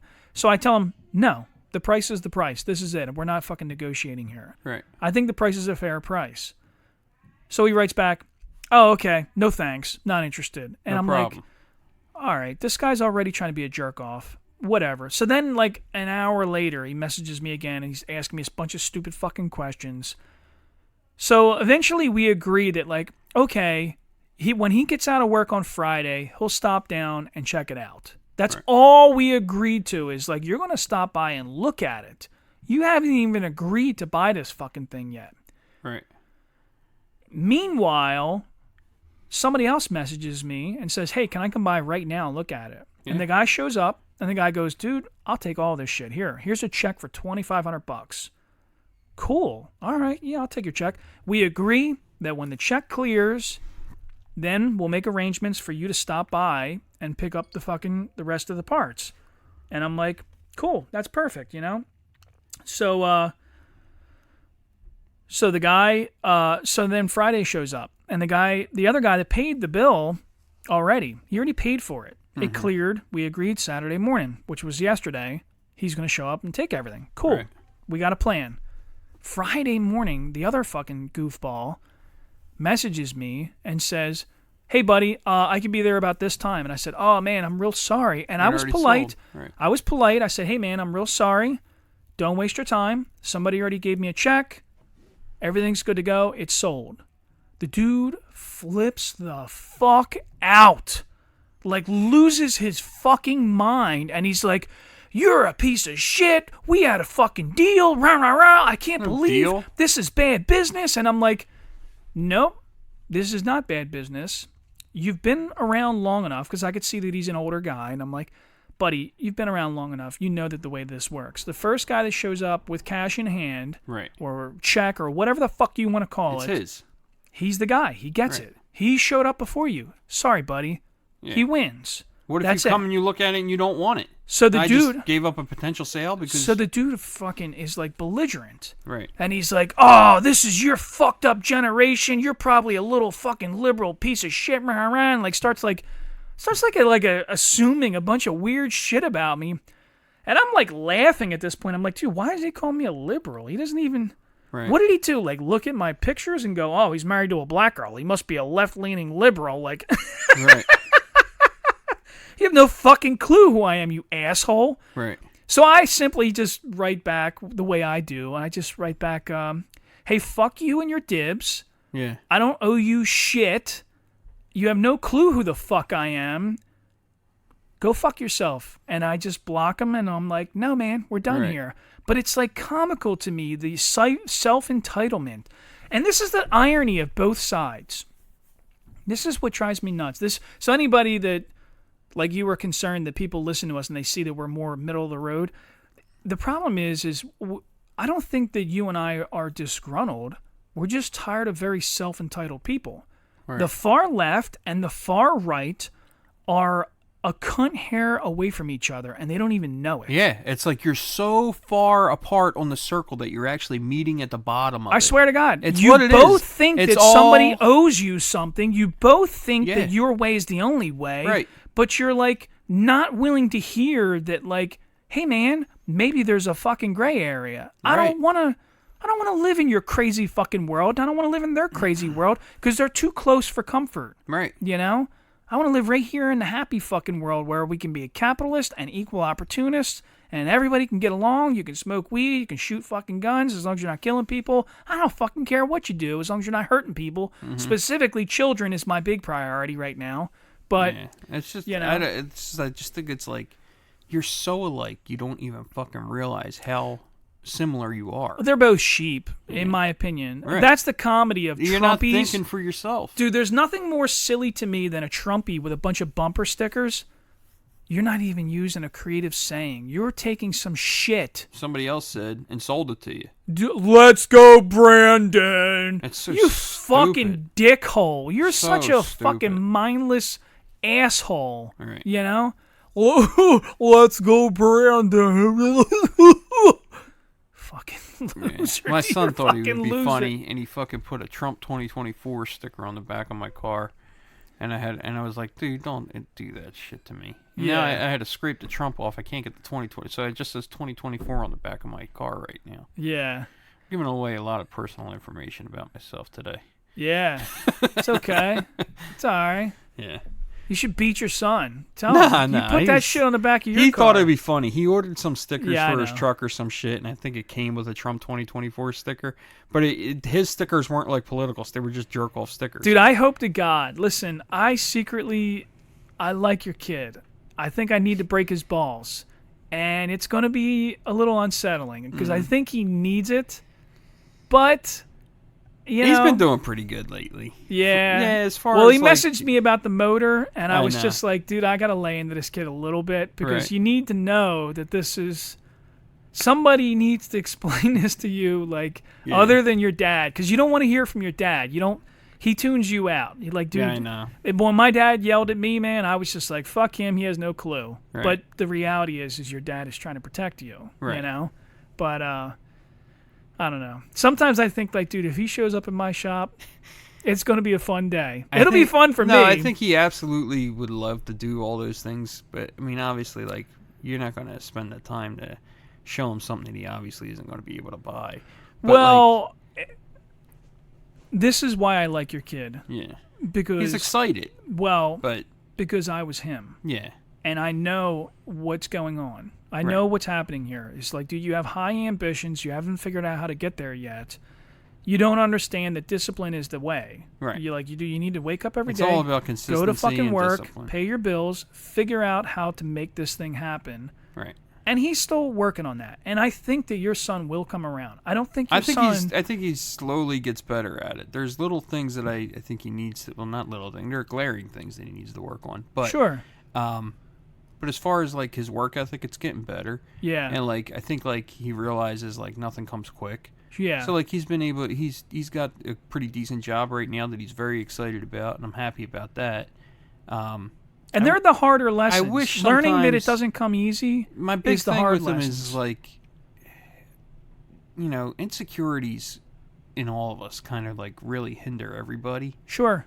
And I think that's, like... I think if he just realized, like, you're a beautiful guy, you're a good person, like, I think you have a good heart. You know, if you could just, like, kind of work through this issue and that issue, you'd be a lot more better off. I wish you would just listen to me a little bit more and know that everything that I'm saying to you just comes from, like you said, I'm trying to protect you, and I'm doing it because I love you. Yeah. You know, I'm not doing it because I want to hurt your feelings or I think you're a jerk off. I certainly don't. Like, Yeah. I love you more than anything in the world. You know, I just want him to, like, listen to me and take my advice, you know, and realize, like, I'm not a dickhead. Yeah, yeah. You know what I mean? And, like, these things that I tell you about, like, your relationships to people and friends and stuff like that, it's not to hurt your feelings. It's because, you know, I want your relationships to be better than what Yeah. they are, you know? Not to mention we've gone down that road and Yeah. experienced some... Yeah, I've already done it. I've been just as insecure as you are, you know? Yeah. And, yeah. you know, I realized, you know, really what it comes down to is you have to, you know, be comfortable with you before anything else. Like, you have to be, like... Which is such a hurdle, man. It's hurdle such for a everybody. hurdle. But I think, like, once you are in a good relationship with yourself, then you have better relationships with other people. Yeah. I remember, I mean, in all honesty, I didn't really get comfortable with myself until after I got clean, which I was 30 years old, man. I was Yeah. 30 fucking years old. Dude, Finally. I don't think it was until I was old. So you know what helped? Swear to God, John, this is the truth. As an artist, and especially a guy that does portraits, I can look at your face and I can look at your eyeballs and the shape of it and your nose and your mouth and everything, your eyebrows, hair, the way your hair lays, and I can look at you and I could say, this is an interesting look. It's beautiful. It's aesthetically beautiful the way it lays out, you know? But I couldn't do it to my own face. Yeah, right. So I used to have to sit in my bathroom alone and look in the mirror, and I would have to tell myself to find something beautiful in it, Right. you know? And it was so difficult. It was so hard to, like, get past this idea that, dude, you're not ugly. I used to sincerely believe Right. that I was, like, a hideously ugly person, Mm-hmm. you know? And it was, like, dude, I say this, and I don't think people realize, like, it was huge in my life. When you knew me as a high school kid, I was so fucking unbelievably insecure. Yeah. To conceive the idea that a chick in our school would find me attractive was just like, why are you even thinking about this? What a waste of time. You are a fucking hideous-looking human. You're like a mutant. It was a real thought in my head. It really, I was not attracted to girls. Dude, it's not that I wasn't attracted to girls. I was like, totally, like, it was a waste of time. Don't even think about it. That's what insecurity is, though. And it's like, insecurity is what drives a lot of fucking people. Sure. And I mean, even the most beautiful people, you go into a gym. How many women do you see at a gym that are just absolutely fucking gorgeous?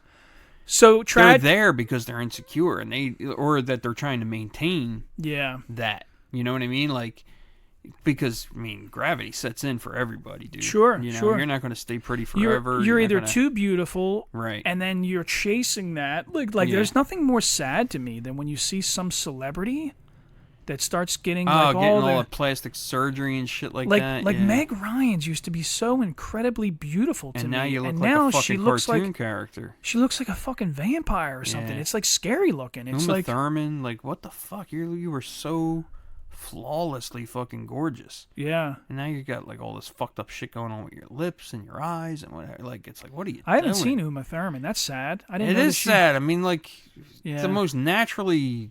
Like, she was cute and beautiful. Like, it was, like, weird. But you know what, though? Then when you look at other women that just kind of, like, live in it, and, like, I think Jennifer Aniston is aging beautifully. Yeah. And I think that, like, you know, you look at some of these women. But even still, I mean, those are standards of beauty that we, like, put on people that we expect it from them. Yeah. And I think that's, like, what drives a lot of people is, like, their insecurities. Is like, like, look, dude, like, when I was in high school, I was, 150 pounds? Like, I was, like, really... I was big my whole life. Yeah. And I thought the same way you did. No girl is going to want to be with you if you're like an overweight guy or whatever. Sure. So like I fucking busted my dick to lose as much weight as I could. I lost it the wrong way. And not that like I had like some kind of disorder or whatever. I just had no understanding of like diet and exercise. So it was like I would exercise like every fucking day. I didn't take any rest days.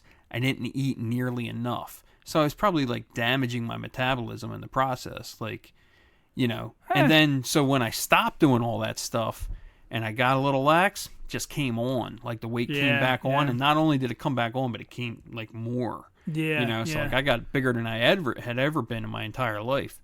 And like now that I'm older, I have more of an understanding of it. And like when I lost some weight, I knew how to do it the right way. I knew how to like, you know, I knew that it, like the key to it wasn't like depriving myself all the time or, you know, maybe just make better choices.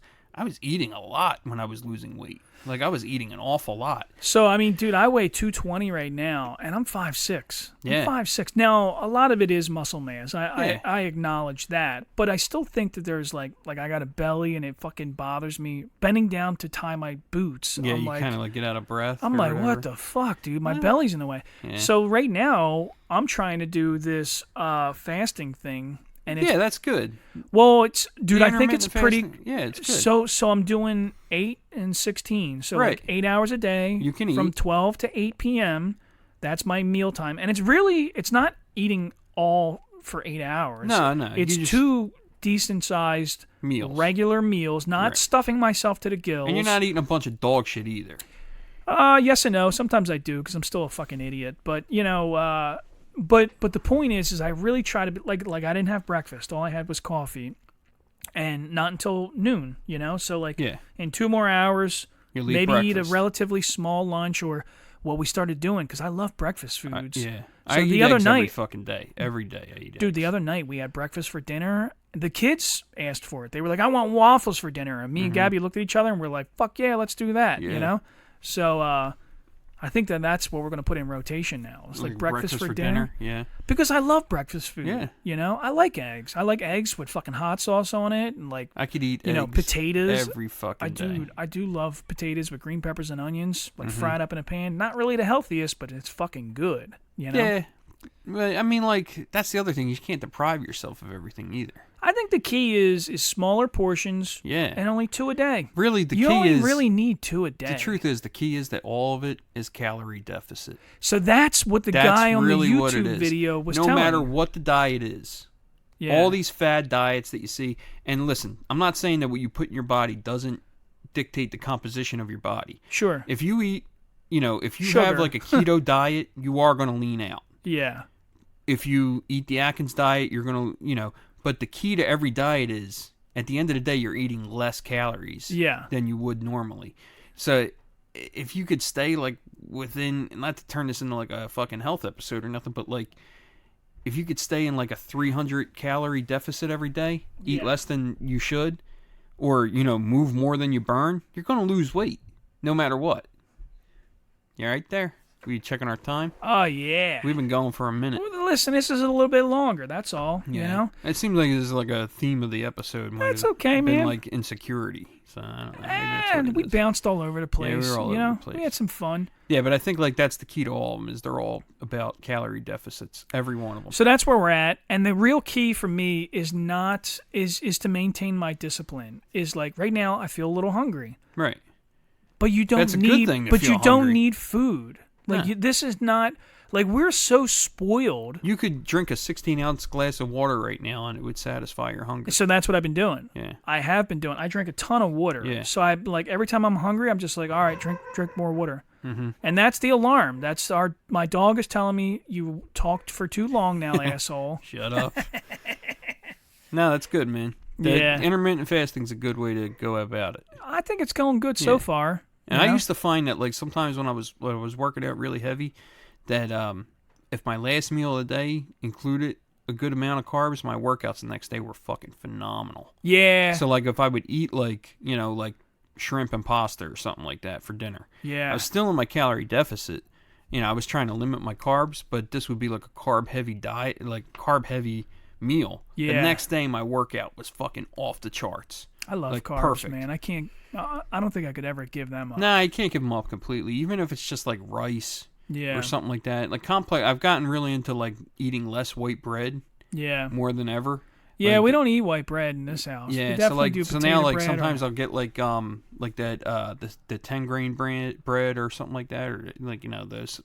Is sourdough considered white bread? Sourdough is great for you, dude. Sourdough love- eats the fucking the fats in your gut. Like there's Really? bacteria in sourdough. I'm gonna go upstairs and throw that in my wife's fucking face. I told you sourdough was better bread. Sourdough it has this health benefit that'll help you lose weight. I'm gonna smack my wife with a piece of sourdough bread. Yeah, eat this. Just so all the feminists out there can know that I control my household. I mean, I'm the dominant patriarch. I try to lean towards more like that carnivore thing, but I can't do it completely. Like I can't cut out carbs altogether. Like I have to eat rice. I have to eat like.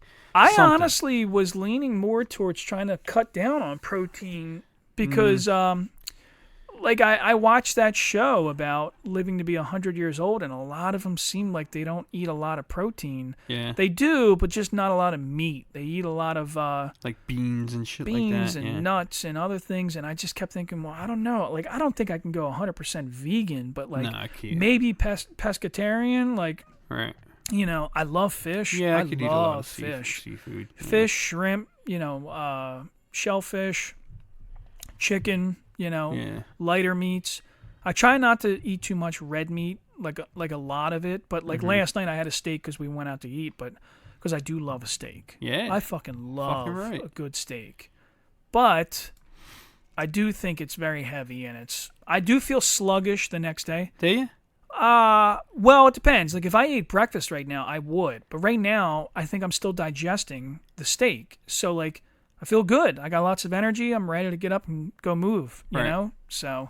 Dude, I like that when you fucking kind of cut some of the carbs out altogether. Yeah. And then, like, you do eat something that is, like if you were to, like, fucking go, like, a week and you were kind of leaning far away from carbs and then, like, on a Saturday you decided to eat, like, some pancakes or something for breakfast, you feel like it's weird, like your body was like craving those carbohydrates or something. You have like all this energy. Yeah. Whereas like usually something like that would put me down. Like I'd have to take a nap after a meal like that because it would just be too much. But when you like don't have it and then it's there. Well, when you nice think feeling. about the way we used to eat, we used to wait long periods of time between meals. Like but I don't think people realize that. Like, dude, 200 years ago, you didn't eat 3 meals a day. No. you know? And also the way we got our food was different. You know what I mean? Like, Yeah. you'd have to fucking, you know. You might have a bowl of fucking soup for breakfast, Yeah. you know? That was from last night. Yep. You know? You had leftovers. Yeah. I mean, like, it wasn't like you just walked into a fucking place and there's a whole fucking smorgasbord of shit there for you to just pick up and eat at your leisure. You Dude, know? we live in paradise. That's the thing. I think that's really what gets me so disgruntled. Yeah. I think that's the basis of where I get disgruntled. Is like the American dream is here, people and that's aren't what grateful. Well, people just don't know how to be grateful. So what we they got. have the American dream. We really do. Right. People don't realize that this is it. You're already living it. Right. But you're disgruntled and you're miserable because It's what not- else are you going to look for? Yeah. Like you went to Disney last year. Like what's next? Right. And it's on a smaller scale. It's the same thing as these ultra celebrities at young ages. It's kind of the same thing. Okay, well now I got to go to work for the next 30 fucking years and like, yeah, but dude, you have to learn how to be content with that. Right. And that's the issue with Americans. Yeah. Americans are taught to believe that we're going to be the greatest thing ever.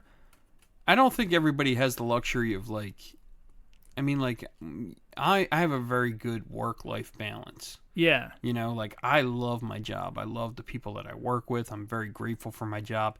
And my job sustains me in a way that I can be comfortable at home. Sure. There's a lot of people that don't have that. Like, there's a lot of people that maybe have a job that pays shit that they have to go to every fucking day. Maybe. Or, you know, and it's easy to get disgruntled about other things. But I think it's like, you know, like, if you realize that you have a lot to be grateful for and you can just make the most of it, I think you're a lot better off. Like, I think to some extent you and I are kind of fortunate in some regards. Not to say that we didn't earn it. Sure.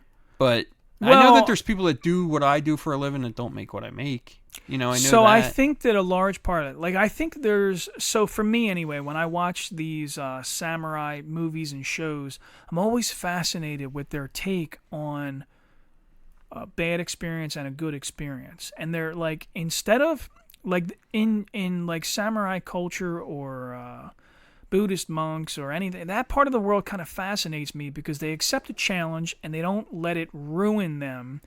Like, they might get frustrated, but they know that, like, there's a value here. And I think in our country we forget that. Right now we're in this weird space of everybody gets a trophy, but you're forgetting that you have to earn the fucking trophy, man. And it's going to be hard. It's going to be a motherfucker. That's the thing. Is like, I didn't start off like that. You know, it's not like I walked in. You know, I used to make like $9.50 an hour. Yeah. Doing a lot harder work. Yeah. You know, when I was younger. Me too. You just kind of have to like hang in there and stick it out. And, you know. Well, and I think I never thought when I was a kid, like, this is going to be what I do when I grow up either. You know, like. Yeah. I didn't think I was just going to spend the rest of my life working in freight. But I don't fucking care. Like, I'm content now, you know? I thought I was going to be a famous artist or a comic book artist or something like that. That was my thing. I thought I was going to draw comics. And now that I'm older, I think, like, I wouldn't even want to draw comics, you know? Dude, I was talking to a mutual, well, he's a friend of mine, but, you know of him. And, you know, we were talking about, like, the idea of turning your hobby into a career. It becomes and work. How you end up hating it. Yeah, it becomes you work. Know? The guy that I know liked cars. He grew up around a bunch of guys that had cool cars, and he became a mechanic. And then he's like, you know what, dude? I'm kind of burnt out on being a fucking mechanic. And he's like, and it's, I think that I rent the shop right next to him, and I think that part of our friendship is that he appreciates that for me, it's not a job. I just show up at the shop and I build my little toys and I fuck around. And I think he sees, like, I think he's kind of like borrowing some of my enthusiasm because he'll come over and see what I'm doing and he'll bust my balls a little bit. And then, like, but he helps. He'll stay in here and help me. And he'll be like, no, don't fucking do that. Do it like this, you know? Right. And it's like, because I think there's a part of him that misses enjoying it. You know, and I think about that, dude. If you and I became comic book artists when we were kids, I wouldn't like it. It'd be dude. fucking miserable, dude. Like, oh, what the fuck? I gotta draw Spider-Man again for the 10 millionth fucking time. I don't want to draw the same fucking face 10 times. I don't want to draw. Like, I've drawn Batman 1,000 fucking times in my lifetime. I've never once drawn Bruce Wayne. Yeah. You know, Yeah, when you're a yeah. comic book artist, you have to do that shit. Yeah. You got to draw them, have the conversation with Alfred, and Yeah. you know these other supporting characters you don't give a fuck about. Yeah. Now I guess there's like some excitement in it to be like, well, I can draw an old man's face really well, and you know I can like, but I would think it's got to be a stressful life. Yeah. To be a comic book artist. Well, it's a job, man. It's a job. And I think at the end of the day, just because There's you have deadlines. There's and look, you know how long it takes to draw. Yeah. You know, Yeah. it's not like you just sit down and like whip it out. Like you Yeah. want to create quality work, you know, you got to really get fucking comfortable doing it. Like, It is the fucking factory floor of artistry. Like fine art, taking one of them canvases and making a beautiful image. But when it comes to a comic book, every frame is a beautiful image that's that people, most people gloss over. Yeah, they downplay the idea of like comic book illustration. How or, many like, frames are in a comic book? if 100? If you're a real, and I'm not talking to the shit that we saw when we were kids. Like there was a time when we were kids that we were reading comics that the comics were just like the guys that were doing it that were popular were not as good as the dudes that came before them. Sure. You know, like we had those popular guys like not that everybody's going to know who these people are, but like Todd McFarlane, Rob Liefeld, Jim Lee. Jim Lee's actually pretty good, but like those were the dudes that were like on top of the industry. Rob Liefeld can't draw to save his fucking life. Really? He's dog shit, dude. Yeah, he's dog shit. Now, like certain other guys, like you love Sam Keith. Yeah. Sam Keith is a fucking phenomenal illustrator. Yeah. You know what I mean? But there's guys that came before them, guys like Will Eisner, Jack Kirby, you know, Steve Ditko. These are like the true creative forces behind comics. And then you have like these other artists that were just phenomenal. Barry Windsor Smith and, you know, all these dudes. John Byrne even. John Byrne was fucking like phenomenal with his physical output. But these dudes knew how to actually tell a story in panel form. Yeah. And when you really sit down and you appreciate the work that they're putting into it, all the things that they're drawing. Now, I'm not saying that everybody can draw everything. Sure. You can't. But as a comic book artist, you have to half-ass know how to draw everything. Right. Half-ass, at least. Yeah. At least from reference. From a fucking traffic light to a building to perspective. And, you know, like you have to have an understanding of everything that goes in the illustration. It's one of the highest forms of illustration that is almost like, unless you're into it like I am, it's almost like a thankless job. Like a lot of people aren't going to look at it and be like, a lot of people will look at it and go, oh man, you really can draw. But it's more than just, I know how to draw. It's like, there's a lot of fucking study and understanding perspective there's and a three-dimensional lighting and you know, right. And not to mention I had to draw fucking Clark Kent 16 times in this fucking book, and that was a pain in the fucking dick. And he had a conversation for 3 fucking pages with this guy, and you know, it's not like I just drew fucking Superman fucking flying through the air punching somebody in the fucking face. It wasn't these all fun. endless superhero poses. Yeah, dude, right. we didn't get to do the fun shit. I had to draw him talking to Lois Lane, you know? Yeah. Yeah, it's just, I think there's a lot that goes into drawing comic books, man. I wouldn't want to do it. I would want to be like an illustrator. But at or the like time, you maybe think... a cover artist. Yeah. That would be where my... Well, I mean, they're the rock stars, though. Yeah, you yeah, know? yeah. So, like, right. I mean, how many people really get to do that? There's a few guys that's like all they do is the covers, you know? That's pretty cool, yeah. I mean, for me, like, once I realized that I wanted to try to stay in the creative world, I went to film school. I always wanted to be the director. I didn't even really want to be an actor or anything. Yeah, you kind of want to be the guy behind it. Yeah, I want to create the images and like the scene. I want to set the scene. But dude, when you really come down to the meat and potatoes of the guys that are doing that, I mean, how many directors are there in this country? There's 330 million people in this country. Yeah. How many are successful directors? Fucking 10, you know? Oh, yeah, I mean... Maybe 20, you know? I'm sure there's plenty, but it's like few and far between. I'm saying successful. Like, you know Ron Howard, you know Steven Spielberg, Ridley Scott, you know... Lucas. Yeah, you know the big guys in the big guy realm. Quentin Tarantino. Tim Burton. Tim Burton.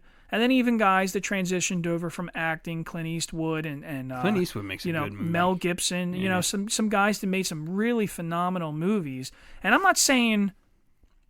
Like, listen, I'm not talking shit. I'm just saying, Like, dude, Michael Bay is obviously a very wealthy person, but he's not Quentin Tarantino. Nah. He's not Mel Gibson. He's not fucking Like guys Ridley that get Scott. revered for what they can do. Yeah, Michael Bay is an explosion guy. Like, you Right. do explosions. That's your thing. You like action.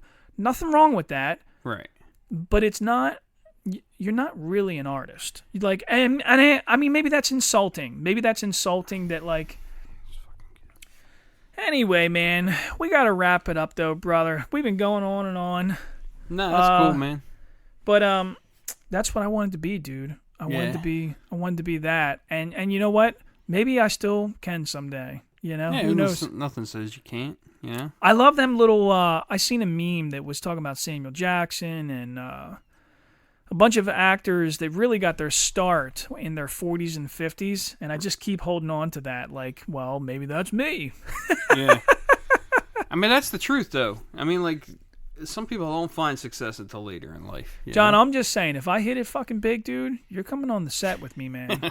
I don't know what you're going to do, but you're going to fucking sit there and break my balls and tell me, hey, dude, you looked fucking stupid when you were doing that.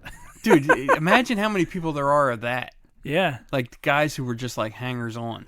That were, like, imagine. Like, but I think that's what you need. You think Scorsese doesn't have, like, some fucking dude from the neighborhood? Sure. Who's, like, one of his, like... buddies that just cronies tells them, that dude, just that happens like to have dog a title? shit. Are you really going to do that? No, You know? but I mean, like, just has a title. Like, Yeah. within the... Sure, you sure. know, he's in the credits of every fucking movie or something. Probably. And he yeah. really isn't zero fucking talent. Zero. But I think there's talent in the value of just being an honest friend. Yeah, maybe. Because sometimes, like when you watch, like these people that have entourages of all their buddies, and they just go raise hell in Las Vegas or whatever, and you're like, but dude, really, what you need is a sounding board. Hey man, do you guys think I should do this next project? And your buddies should be honest with you and say, yeah, no, don't do that. That sounds fucking stupid. Don't do that. You know. I think that's career suicide right there. Right. So you can be that guy, John. Or maybe I'll be that guy for you. Maybe you're the one that's going to fucking shoot off the moon, you know? And I don't know, John. You're a way more handsome guy. I know that. Yeah. I fucking know that. No doubt about that. It's because you're Italian. That's racist. Yeah. All right, man. All right, dude. Let's go upstairs and drink water because I can't eat breakfast yet. Later.